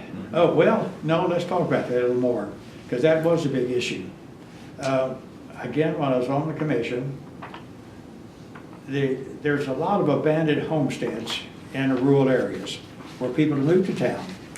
And it's very true not far from Oklahoma City. People have moved in closer to the schools, and they can drive out to farm instead of living at the farm. A lot of the old farmsteads, naturally, you'd have a well, you build your home, you build a barn, you have livestock. There was some problems of contamination over a period of time from the livestock production, your nitrates that would work into the water table. Our water table, in a way, is fragile, and that's why there was so much concern about the hog barns coming in. So when I was on the commission, well, I talked quite a bit about OPSU would be an ideal place to have a water testing lab as a college curriculum. So I talked to the college professor there, chemistry professor, Lynn Gardner, Dr. Gardner, and took some manuals out there and talked to him, and we had some funding to help him get his lab set up. He absolutely turned me down. I talked to him twice. No, didn't do it good at all. He just wasn't interested. Wouldn't even talk to me. I suppose he may have had a fear of liability somehow, but I thought it would be an ideal college curriculum for students to start learning about water quality and testing for it. Goodwill does now have a water testing lab. But when they didn't accept it, I was concerned about protecting our groundwater. So it reminded me to come back to well decommissioning. So on our groundwater, we went ahead and got the information for our water lab with the Conservation District. And Jim Belford did a very good job testing our water samples. Now, we weren't a certified lab, but still it was an informational lab. We had all the necessary equipment, the incubators, everything to get, and chemicals, to get a good sample for anybody if they possibly had a problem, then it was easy to say, well, take some samples to Garden City or one of the certified labs and know exactly, and talk to somebody where your contamination might be coming from if you have a problem. We could identify problems for them, but it's still up to them to go to a certified lab somewhere. But it worked out well, but there were so many abandoned farmsteads around, and this was about the time the hog farms were coming to, so people had more concern about water quality. But that was really a good project we had just at Cimarron County, and I was able to get equipment for that. Here recently, we've, I don't know, maybe a year or two ago, back, we donated all that equipment to the ag and science departments in high school. And they were pleased to get it, because we had the chemicals, incubators, and all their test equipment, and so they're teaching that in Boise City High School now, which is, I'm glad, because we didn't have an employee at this time at the district that could go ahead and operate it. But that's an issue, since we all drink that groundwater. That's what we all use for our water supply. And whatever possible contamination. So going back to the contamination, again, we were able to implement a program for the area. Mike Ritter with Ritter Water Well Service in Guyman is a licensed well decommissioner to decommission a well. And what he does, it's a procedure of plugging that hole, because if people have gone to town, leave that open, they pull the windmill out and just left the pipe. Instead, there's even a few places there I found, I know one particularly, was an irrigation pipe with no cap on it. 16-inch? When they pulled, they put the land to CRP, their water table had dropped, they had kind of a low producing well. So they said, well, let's just put it in CRP, and pulled their pump out and sold it. But they didn't weld a cap on that. The process on decommissioning the well is, an approved procedure. Whatever the depth of the hole is, the casing, you'll measure the depth, and they put in 10, 20 feet of what's called sterile caliche, or at least clean caliche. It's dug out of a pit where it's not contaminated with manure or something else. They put in maybe even up to 30 feet of caliche.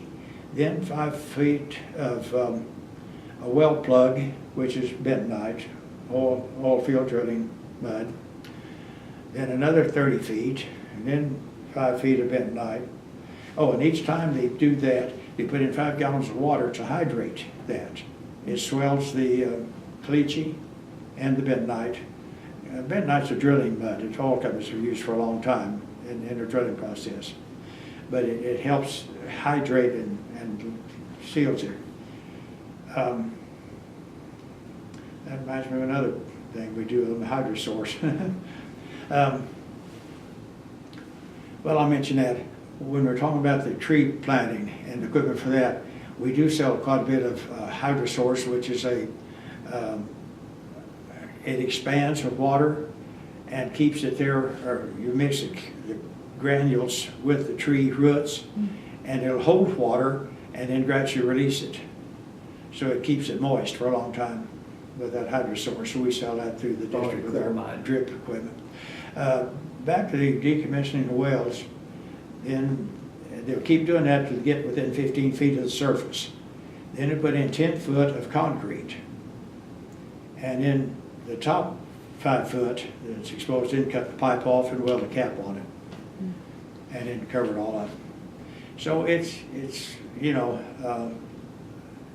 a good procedure of plugging that conduit to the aquifer.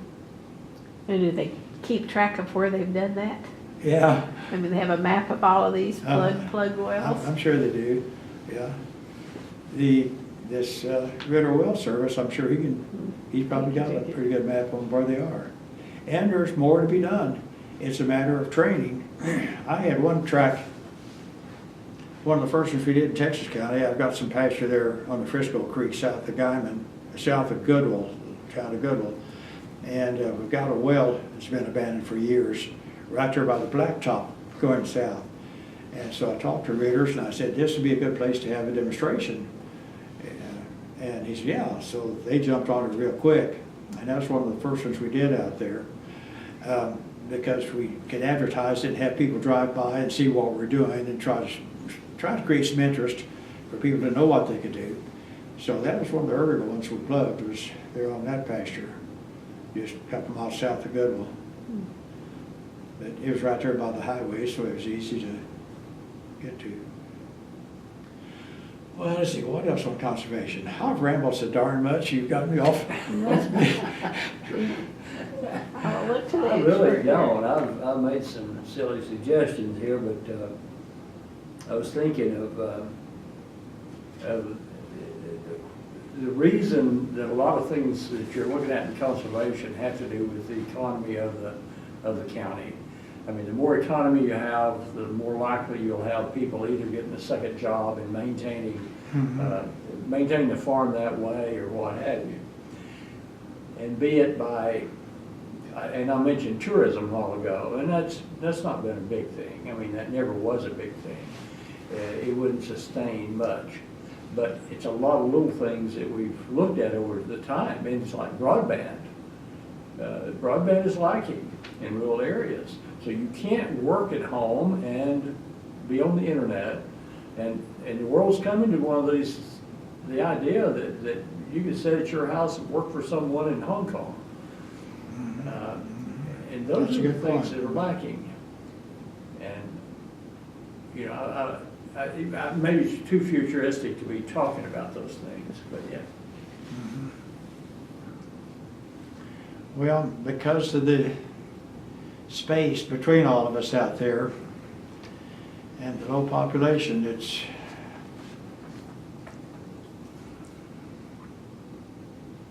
I remember when I finally got a phone out there one time, I had to buy 2 phones to get one because of the distance. Used to be a common ploy. Is people would just buy the whole, when they was back on the old party systems, you just buy all the phones on the party line, then you'd have a private line. Tri-County was in the electric co-op. Electricity was in the area when Pat and I went to the ranch, and we moved in. My uncle was in the house that my grandfather had built for him when he got married in 1923, and that's the house we're living in out there now. The old ranch house was built in 1895 when they built the barn and everything, when my grandparents homesteaded there. That's what Pat and I moved into, and it was really run down. Didn't have electricity. I did have water because we had spring water on the hill, so we did have water, but we had Coleman lamps at night, and Plant Fisher Hart, she put up with a lot, but she was always so good-natured, and usually whatever I would say, okay, if whatever you say, you know, whatever you want to do. She was very agreeable, very pleasant about it. Anything we did, but it was, I remember 1.5 years or something before we finally got electricity to us. It was a full year. And outdoor toilets? Outdoor toilets? Just for, Outdoor toilets, outhouses?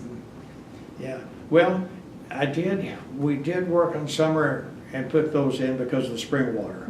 So we were able to have a commode inside the house. Then when we started having 3 children, I had to dig another well down by the Krells at the shallow end of the river water.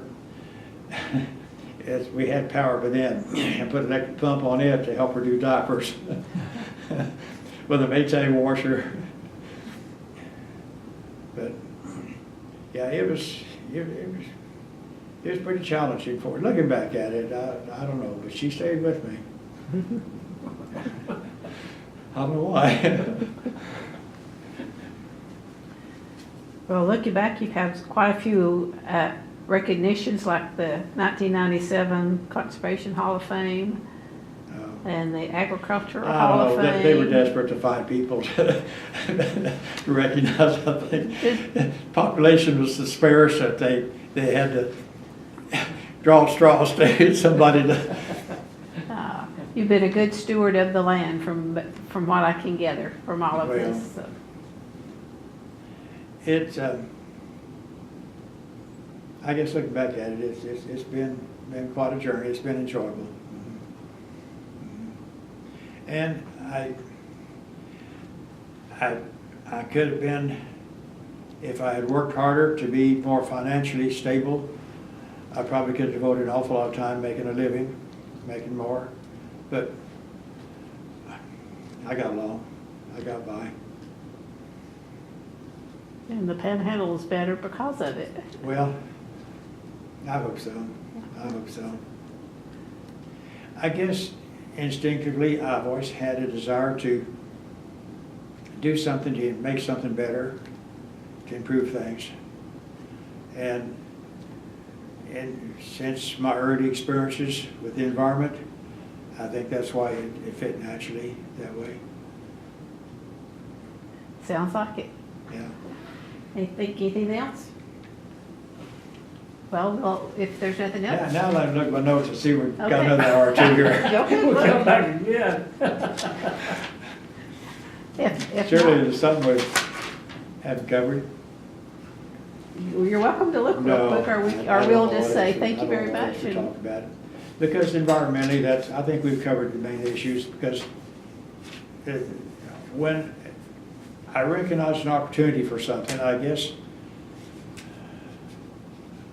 I wasn't afraid to try to go ahead and work on that challenge to do something. Again, I could have probably could have sold more cars if I just stayed in the dealership and instead of taking people on tours and worrying about what was going on. Messing with me. But like I Going said, up we my wild got goose by. chases. I was a GM dealer for 25 years there at Diamond. And actually for the family, I'll have to say this, it worked out very well because Pat and I could work together. When the kids left the house, she had an empty nest syndrome. She worked part-time in town at various jobs. She loved to substitute at school, and kids loved her. She was the best substitute they had because she just made them behave, and they loved her for her discipline and the way she cut up with them. She was good with them. But there in Guyman, we worked together, and when she quit working with me at the store stand, that's when I really started kind of losing interest there.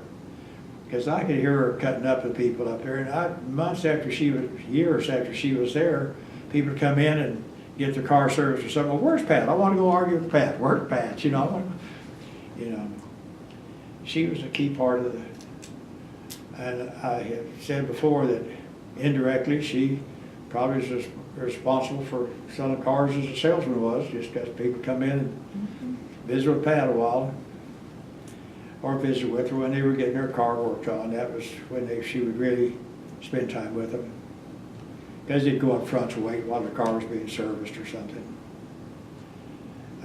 And looking back at it, I realize now that since we lost our older son Jay at the ranch when we did, with me not being at the ranch every day, it gave him the opportunity to go out there and raise his family there for 25 years. He raised his kids there. He was the main man at the ranch, had a good hired hand, worked together well, but we talked every day because he was my best friend. But the fact that he could, since we lost him suddenly and it worked out like it did, I wouldn't trade for the way it all came together.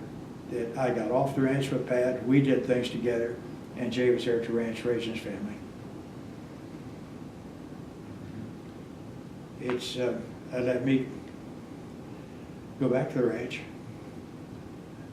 Stan would probably move back out there if I could, if I wasn't having to stay in Guyman. It's a little bit of a piece to get there, isn't it? Well, like they used to kid me about coming to commission meetings. I didn't like to stay in a motel particularly. So I'd leave out there at 4:30 or 5. I'd open McDonald's at Woodward, I'd go through. But a lot of times, yeah, I'd even come from the ranch, and then after we were in Guyman, well, I'd rather stay at a bed that I was familiar with as to come down here to a motel and have kind of a sleepless night. So I'd leave in time and drive pretty hard. No, the deer were bedded down. There was no traffic. Occasionally I'd get stopped, scolded a little bit for speeding. I didn't get any tickets, or very seldom get a ticket. I get a lot of warnings. But anyway, I drive in the mornings, and our commission meetings, so I started at 9:30. And I'd walk in at 9:15. They always knew I'd be there. And then drive home again that night. When I got involved with Farmers Royalty Company, Vernon McNally was the chairman at that time, and a very good friend who also was involved with conservation when I was on the board of the Farmers Royalty. And so he changed the board meetings for Farmers Royalty to the Monday afternoons that I was always there at the Capitol for a commission meeting. So make me a little later getting home that night, but saved me an extra drive. But I tell people, it's just like when you get ready to plow the North 40, you go out there and you start the engine, you plow till you get it done. And that's kind of what it is coming to the city. You just get accustomed to doing it. I like to drive, and I guess that's helped me a lot too. Pickup truck, I'm assuming. Yeah. Yep. Yeah. Well, 426 miles Big pardon? from Boise City to Oklahoma City. It's 426. No, 325. 325. 325. And see, we're 300 to Denver and 280 from Albuquerque, or Santa Fe, I mean.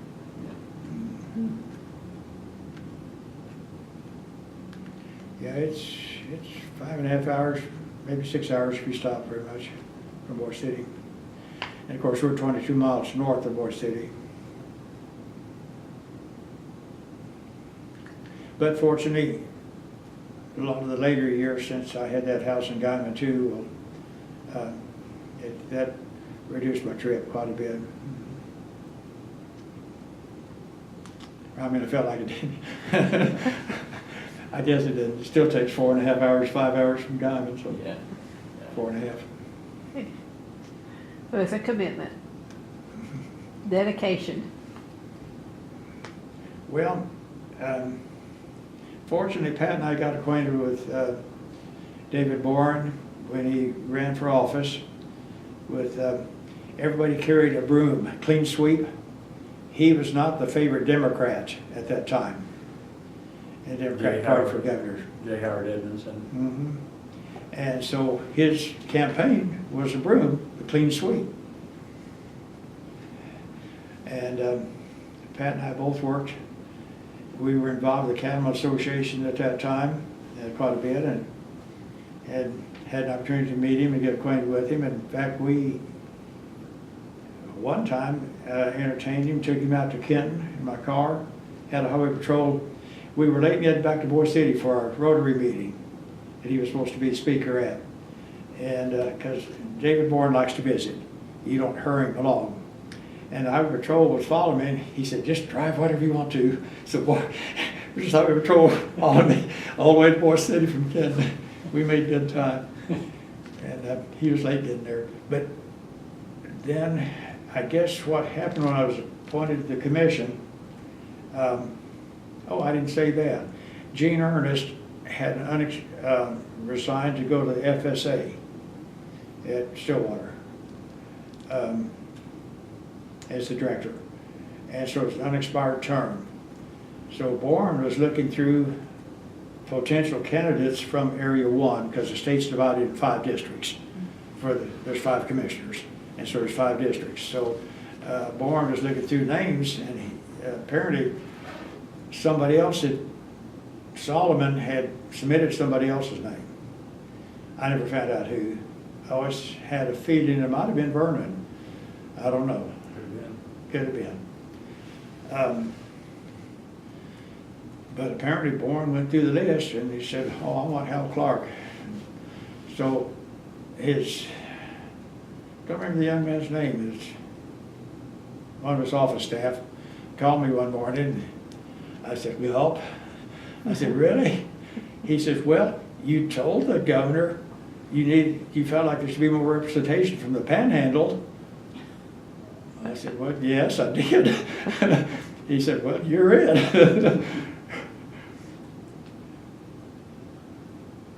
So that was how that came about. Couldn't say no. But looking back at it, again, that was fortunate for me to even have the opportunity to be involved with so many good people and to get acquainted with people. It's funny, Pat was the outgoing personality and I wasn't.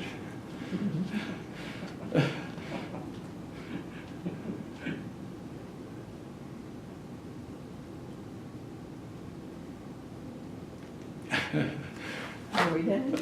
Are you done? I guess. Well, if you are, we'll just say thank you very much, and it's been fun.